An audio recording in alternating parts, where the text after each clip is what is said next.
A partir de agora, Tesouros do Céu, uma mensagem de fé e esperança para o seu coração. Emerson Salles.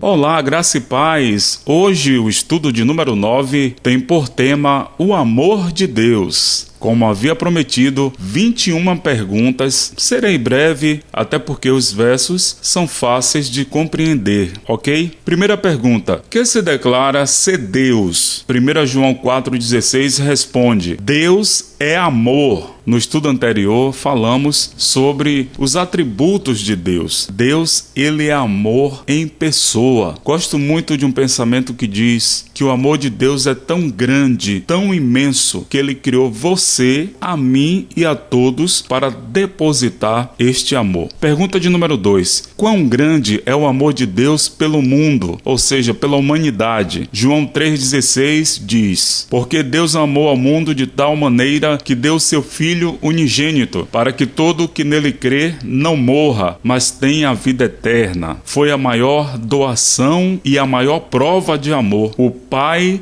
doando o Filho para morrer em nosso lugar. Pergunta 3. Em que ato especialmente se manifestou o amor de Deus? 1 João 4, versículo 9. Nisto se manifestou o amor de Deus entre nós. Deus enviou o seu Filho unigênito ao mundo para que vivamos por ele. Pergunta de número 4. Em que tem Deus prazer? Miqueias, capítulo 7, verso 18 está escrito: qual Deus é como tu, que tira a culpa e perdoa o crime, que não guarda para sempre a sua ira, porque prefere o amor? Pergunta de número 5. Como é sua misericórdia continuamente manifesta? Lamentações, capítulo 3, versos 22 e 23 responde: as misericórdias do Senhor são a causa de não sermos consumidos, porque as suas misericórdias não têm fim, renovam-se cada manhã. Grande é a tua fidelidade. Pergunta de número 6. A quantos concede Deus suas bênçãos? Mateus capítulo 5, versículo 45. Está escrito: porque ele faz nascer o seu sol sobre maus e bons, e vi chuvas sobre justos e injustos. Pergunta de número 7. Que disse Jesus daquele que o ama? Evangelho de João 14, verso 21. Aquele que tem os meus mandamentos e os guarda, esse é o que me ama, e aquele que me ama será amado por meu Pai, e eu também o amarei e me manifestarei a ele. Pergunta de número 8. Em que relação para com Deus nos leva o seu amor? 1 João capítulo 3, verso 1. Vede que prova de amor nos deu o Pai, que sejamos chamados filhos de Deus, e nós o somos. Eis porque o mundo não nos conhece, porque não o conheceu. Pergunta de número 9. Como podemos saber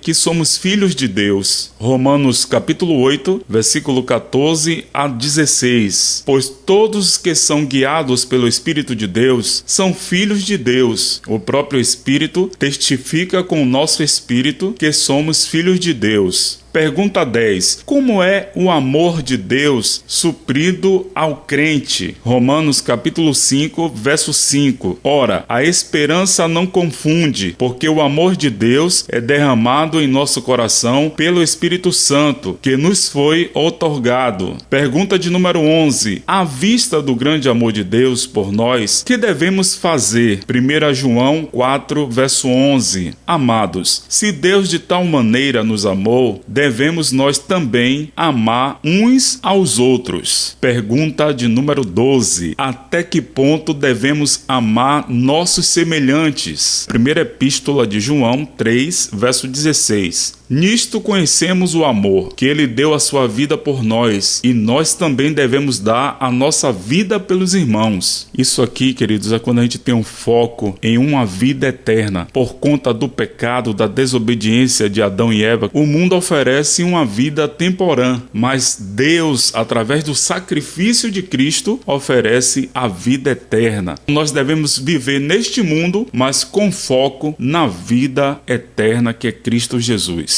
Pergunta 13. Que exortação está baseada sobre o amor de Cristo por nós? Efésios 5, versículo 2. E andai em amor, como também Cristo vos amou, e se entregou a si mesmo por nós, como oferta e sacrifício a Deus em aroma suave. Pergunta 14. Sobre que repousa a obra de Deus em favor dos pecadores? Está escrito: mas Deus, sendo rico em misericórdia, por causa do grande amor com que nos amou, e estando nós mortos em nossos delitos, nos deu vida juntamente com Cristo. Pela graça sois salvos, e juntamente com Ele nos ressuscitou e nos fez assentar nos lugares celestiais em Cristo Jesus. Efésios capítulo 2, verso de 4 a 6. Você pode ver também Tito 3, versículos 5 e 6. Pergunta de número 15. De que outra maneira se manifestou às vezes o amor de Deus? Hebreus 12, verso 6. Porque o Senhor corrige a quem ama e açoita a todo filho a quem recebe. Deus é amor, mas também Deus é justiça. Pergunta 16. Em face do grande amor de Deus, que devemos confiantemente esperar? Romanos 8:32 está escrito: aquele que não poupou o seu próprio filho, antes por todos nós o entregou, porventura não nos dará graciosamente com ele todas as coisas? Pergunta 17. Que pode o amor de Deus fazer por seus filhos? Deuteronômio 23, verso 5. Responde: porém, o Senhor teu Deus não quis ouvir Balaão, antes trocou em bênção a maldição, porquanto o Senhor teu Deus te amava. Deus ama, Ele é capaz de transformar maldição em bênção, mas você precisa fazer sua parte, viver no padrão divino de Deus. Pergunta 18. Quando os homens apreciam o amor de Deus, que fazem eles? Salmos 36, verso 7. Como é preciosa, ó Deus, a tua benignidade. Por isso, os filhos dos homens se acolhem à sombra das tuas asas. Que maravilha, né? Pergunta 19. Por quanto tempo perdurará o amor de Deus por nós? Jeremias 31, verso 3. A Bíblia responde: de longe se me deixou ver o Senhor, dizendo: com amor eterno eu te amei, por isso com benignidade te atraí. É só bênção, né? Uma atrás da outra aqui. Penúltima pergunta, hein? De número 20. Pode alguma coisa separar o Filho de Deus do amor de Deus? Romanos 8, verso 38 e 39. A Bíblia responde: porque eu estou bem certo de que nem morte, nem vida, nem anjos, nem principados, nem coisas do presente, nem do porvir, nem poderes, nem altura, nem profundidade, nem qualquer outra criatura poderá separar-nos do amor de Deus que está em Cristo Jesus, nosso Senhor. Que esperança, que promessa maravilhosa. Mas ainda tem a última pergunta, a de número 21. A quem louvarão os santos para todo o sempre? Apocalipse capítulo 1, versos 5 e 6. Aquele que nos ama e pelo seu sangue nos libertou dos nossos pecados. A ele glória e o domínio pelos séculos dos séculos. Louvaremos ao Senhor Jesus por